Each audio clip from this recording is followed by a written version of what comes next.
Okay, good evening, everybody. Let me begin with today's class. Today we are going to discuss the expression for torque or couple on a dipole placed in uniform electric field. That means once again we have to take into account this dipole. Then the dipole should be placed in a uniform electric field, and after placing dipole in a uniform electric field, that dipole experiences what is known as torque or couple. That amount of torque is to be calculated. It experiences torque, the torque is to be calculated. Okay, ನಿಮ್ಮ ನೋಟ್ಸನ್ನು ಪಕ್ಕದಲ್ಲೇ ಇಟ್ಕೊಡ್ರಿ. ಅಕ್ಷರ ಚಿಕ್ಕದಾಗಿದ್ದರೆ ನಾನು ನೇರವಾಗಿ ನೋಟ್ಸನ್ನು refer ಮಾಡಿ ಹೇಳ್ತಾ ಇದ್ದೀನಿ. Therefore ಏನು ಅರ್ಥ ಆಗಿಲ್ವೋ ಅಲ್ಲೇ ಕರೆಕ್ಷನ್ ಮಾಡ್ಕೊಳ್ಬೇಕು ಇಮಿಡಿಯೇಟ್ಲಿ. ತಪ್ಪು ಬರ್ಕೊಳ್ಳಿಕ್ಕೆ ಹೋಗಬಾರ್ದು. ಸೊ ಇಲ್ಲಿ ಮತ್ತೆ ನಾವು ನೋಡ್ತಾ ಇದ್ದೀವಿ, this is point A, point B. So point ಎನಲ್ಲಿ ಇರೋದು ಮೈನಸ್ ಕ್ಯೂ ಚಾರ್ಜ್, ಪಾಯಿಂಟ್ ಬಿನಲ್ಲಿರೋದು plus Q charge.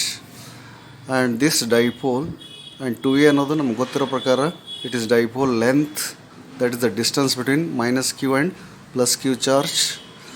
This dipole is placed in uniform electric field. Electric field ಅಂದರೆ ಗೊತ್ತು ನಮಗೆ. ಆ electric field it is a vector quantity. Therefore this straight line indicates electric field. E indicates the magnitude and this arrow head indicates the direction of the electric field.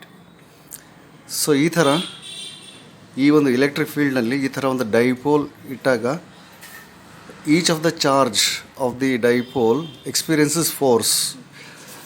That is ಫೋರ್ಸದ್ದು ಗೊತ್ತು ನಮಗೆ. ದಟ್ ಈಸ್ E equal to F by Q ಅಂತ ಹಿಂದೆ ನೋಡಿದಿರಿ. Definition of electric field, force per charge is electric field ಅಂತ ಹೇಳಿ. Or this can also be written as F equal to E into Q ಅಂಥೇಳಿ. ಡೆಫಿನೇಷನ್ ಆಫ್ ಎಲೆಕ್ಟ್ರಿಕ್ ಫೀಲ್ಡಿಂದ ಇದು ಬರ್ದೀವಿ. ಅದರಿಂದ ನಮಗೆ expression for force on one of the charge ಗೊತ್ತಾಯ್ತು, F equal to E into Q ಅಂಥೇಳಿ. ದೇರ್ಫೋರ್ ಡೈಪೋಲ್ ಅಂದಾಗ there are two charges, plus Q minus Q. ಈ ಚಾರ್ಜ್ ಮೇಲೆ ಎಷ್ಟು ಫೋರ್ಸ್ ಆ್ಯಕ್ಟ್ ಮಾಡ್ತಂದರೆ ಎಫ್ನಷ್ಟು. ಆ ಎಫ್ ವ್ಯಾಲ್ಯೂ ಏನಾಗಿರ್ತಂದರೆ ಇಟ್ ಈಸ್ ಇ ಕ್ಯೂ. ಈ ಚಾರ್ಜ್ ಮೇಲೆ ಕೂಡ ಎಫ್ನಷ್ಟೇ ಫೋರ್ಸ್ ಆ್ಯಕ್ಟ್ ಮಾಡ್ತದೆ, because these two charge are equal in magnitude ಇರೋದ್ರಿಂದ ಸೇಮ್ ಎಫ್ ಫೋರ್ಸ್ ಆ್ಯಕ್ಟ್ ಮಾಡ್ತದೆ. And once again that F is equal to E into Q. Only difference is this is positive charge, therefore its direction is in this direction, and this is negative charge, direction of force is opposite to that of this one. So ಎರಡು negative ಆಗಿದ್ದರೆ direction same ಇರ್ತಿತ್ತು, ಎಷ್ಟು positive ಆಗಿದ್ದರೆ ಆವಾಗಲೂ direction same ಇರ್ತಿತ್ತು. ಆದರೆ ಒಂದು positive charge ಇನ್ನೊಂದು ನೆಗೆಟಿವ್ ಚಾರ್ಜ್ ಇರೋದ್ರಿಂದ ಒಂದು ಫೋರ್ಸ್ ಈ ಕಡೆ ಆ್ಯಕ್ಟ್ ಮಾಡಿದ್ರೆ ಇನ್ನೊಂದು ಫೋರ್ಸ್ ಈ ಕಡೆ ಆ್ಯಕ್ಟ್ ಮಾಡ್ತದೆ. ಇದ್ರ ಬಗ್ಗೆ ಡೀಟೇಲಾಗಿ ಇನ್ನೂ ಲೈನ್ಸ್ ಆಫ್ ಫೋರ್ಸನ್ನು ಡಿಸ್ಕಸ್ ಮಾಡಿದಾಗ ಗೊತ್ತಾಗುತ್ತೆ. ಈ ಕಡೆನೇ ಯಾಕೆ ಮಾರ್ಕ್ ಮಾಡಬೇಕು, ಇದು ಈ ಕಡೆನೇ ಯಾಕೆ ಮಾರ್ಕ್ ಮಾಡಬೇಕು ಅಂತಾದರೆ.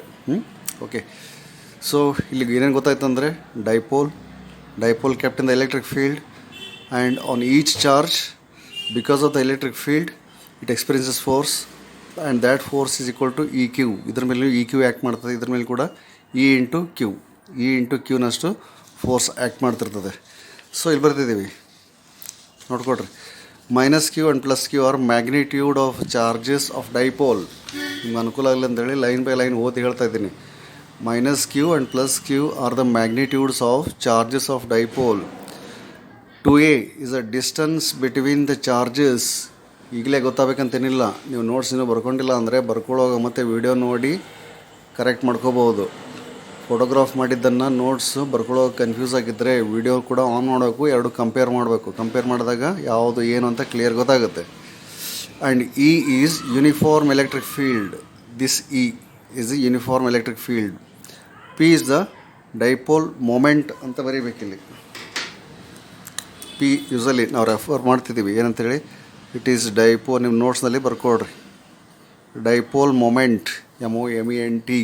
Okay, force acting on plus Q charge is F equal to EQ, and also force acting on minus Q charge is F equal to the same, that is EQ. ಇವಾಗ torque calculate ಮಾಡೋಕ್ಕಾಗಿದೆ. ಇಲ್ಲಿದೆ expression for torque ಅಂತ ಹೇಳಿ. ಅದಕ್ಕೋಸ್ಕರ torque TORQUE, torque equal to magnitude of one of the force. ಎರಡು force ಇದ್ದಾವೆ ಅಲ್ಲಿ. ಇದು ಪಾಸಿಟಿವ್ ಚಾರ್ಜ್ ಮೇಲಿಂದು, ಇದು ನೆಗೆಟಿವ್ ಚಾರ್ಜ್ ಮೇಲಿಂದು. ಅವೆರಡು ಮ್ಯಾಗ್ನಿಟ್ಯೂಡ್ ಸೇಮ್ ಇರೋದ್ರಿಂದ ಯಾವುದೋ ಒಂದು ಮ್ಯಾಗ್ನಿಟ್ಯೂಡ್ ತೊಗೋಬೇಕು. Magnitude of one of the force multiplied by perpendicular distance. ಅವೆರಡು ಚಾರ್ಜ್ಗಳ ನಡುವಿಂದು ಪರ್ಪೆಂಡಿಕ್ಯುಲರ್ ಡಿಸ್ಟೆನ್ಸ್. ಸೊ ಈ ಥರ ಇರೋದಂಗೆ ಪರ್ಪೆಂಡಿಕ್ಯುಲರ್ ಗೊತ್ತಾಗಿಲ್ಲ, ನೀವೇನು ಮಾಡಬೇಕು, ಪಾಯಿಂಟ್ ಬಿದಿಂದ ಅಥವಾ ಪ್ಲಸ್ ಕ್ಯೂ ಚಾರ್ಜಿಂದ ಒಂದು ಸ್ಟ್ರೇಟ್ ಲೈನ್ ಎಳಿಬೇಕು. ಅದು ಈ ಫೀಲ್ಡ್ಗೆ ಪರ್ಪೆಂಡಿಕ್ಯುಲರ್ ಆಗಿರಬೇಕು. ಸೊ ಈ ಫೀಲ್ಡ್ಗೆ this is a perpendicular line, ಹೌದಾ? ಸೊ ಪರ್ಪೆಂಡಿಕ್ಯುಲರ್ ಡಿಸ್ಟೆನ್ಸ್ ಹೀಗಿರೋದ್ರಿಂದ torque equal to magnitude of one of the force multiplied by perpendicular distance. Therefore tau symbol ಇದು ಟಿ ಥರನೇ ಬರೀಬೇಕು, ಆದರೆ ಟಿ ಎಲ್ಲ ಎಕ್ಸಾಕ್ಟ್ಲಿ ಟಿ ಅಂತ ಇಂಗ್ಲೀಷ್ ಟಿ ಅಂದರೆ ಹಿಂಗೆ ಬರೀತೀರಿ, ಇದನ್ನು ಸ್ವಲ್ಪ ಈ ಥರ ಬರೀಬೇಕು. ಟೌ ಆಯ್ತದು. Tau equal to magnitude of one of the force, ಎರಡು ಇ ಕ್ಯೂ ಇರೋದ್ರಿಂದ ಒಂದು ಇ ಕ್ಯೂ ತೊಗೋಬೇಕು, ಇಂಟು ಇಲ್ಲಿ into perpendicular distance B to O is a perpendicular distance. Perpendicular to what? Direction of the electric field. Therefore, EQ into BO is equal to tau. This is called as equation number 1. Next, BO value ಏನಂತ ಹೇಳಿ ಹಾಕಬೇಕಾಗ್ತದೆ. So from the triangle BOA, ಇಲ್ಲಿ B ಇದೆ, ಇಲ್ಲಿ O ಇದೆ, ಇಲ್ಲಿ A ಇದೆ. ಈ ಟ್ರಯಾಂಗಲ್ ಗೊತ್ತಾಯ್ತಲ್ಲ, BOA. This is right angle triangle. ಅಲ್ಲಿ sine theta, this is theta ಅಂದ್ಕೊಂಡಿದ್ದೀವಿ. Opposite side divided by hypotenuse, that is BO divided by AB. This is opposite side, BO divided by AB is hypotenuse, BO divided by AB. Therefore sin theta equal to BO by AB. Therefore BO equal to AB sin theta, or BO equal to AB ಅಂತಂದರೆ A ದಿಂದ B ಗೆ it is 2A. Therefore it is 2A sin theta. So substituting the value of ಇಲ್ಲಿ BO ಅದ, ಇಲ್ಲಿ BO ಇತ್ತು, BO ಬೆಲೆ ಸಿಕ್ಕಂಗಾಗುತ್ತೆ, ಇಲ್ಲಿ substitute ಮಾಡಿರಿ. Therefore substituting equation 2 in equation 1, that is tau equal to E Q ಅದ, ಇಲ್ಲಿ ಇ ಕ್ಯೂ ಬರ್ದಿರಿ. ಬಿ ಒ ಜಾಗ ಏನು ಬರೀಬೇಕು, 2A sin theta, E Q into 2A sin theta. ಇಲ್ಲಿ ಮುಂದೆ ಏನು ಮಾಡಿ ಅಂತಂದ್ರೆ ಇಲ್ಲಿ ಇಯನ್ನು ಆ್ಯಸ್ ಇಟ್ ಈಸ್ ಬರ್ದೀವಿ. ಕ್ಯೂ ಇಂಟು 2A ನಮ್ಗೆ ಗೊತ್ತದ ಡೈಪೋಲ್ ಮೂಮೆಂಟ್ ಅಂತ ಹೇಳಿ. ದೇರ್ಫೋರ್ ಕ್ಯೂ ಇಂಟು 2A ತೆಗೆದು ಪಿ ಹಾಕಿದ್ದೀವಿ, ಇ ಪಿ sin theta. ಇಲ್ಲಿ ಕೆಳಗೆ ಬರ್ತಿದ್ದೀವಿ q into 2A equal to p, that is dipole moment. Therefore torque ಎಷ್ಟಾಯ್ತು ಅಂದರೆ tau equal to e p sin theta is the torque ಅಂಥೇಳಿ. So ಸಣ್ಣ ಸಣ್ಣ ವೀಡಿಯೋ ಮಾಡ್ತೀನಿ ಅಂತ ಹೇಳಿದ್ದೆ. ಇವತ್ತು ಟಾರ್ಕ್ ಕ್ಯಾಲ್ಕುಲೇಟ್ ಮಾಡಿದ್ದೀವಿ. ಟಾರ್ಕ್ ಅದ್ರ ಮತ್ತೊಂದು ಹೆಸರು ಕಪಲ್ ಅಂಥೇಳಿ. ಇಷ್ಟು ಸಾಕು. ನೆಕ್ಸ್ಟ್ ಪೀರಿಯಡ್ನಲ್ಲಿ ಅಂದರೆ ನಿಮ್ಗೆ ನೋಡ್ಕೊಳ್ಳೋಕ್ಕೆ ಈಸಿ ಆಗ್ತದೆ. ಹೆವಿ ಆಗಿಬಿಟ್ರೆ ಮತ್ತು ಕನ್ಫ್ಯೂಷನ್ ಜಾಸ್ತಿ ಆಗ್ತಾ ಹೋಗ್ತದೆ. ದಿನ ಇನ್ಮೇಲೆ ಸಣ್ಣ ಸಣ್ಣ ವೀಡಿಯೋ ಮಾಡ್ತಿರ್ತೀನಿ. Okay, thank you very much.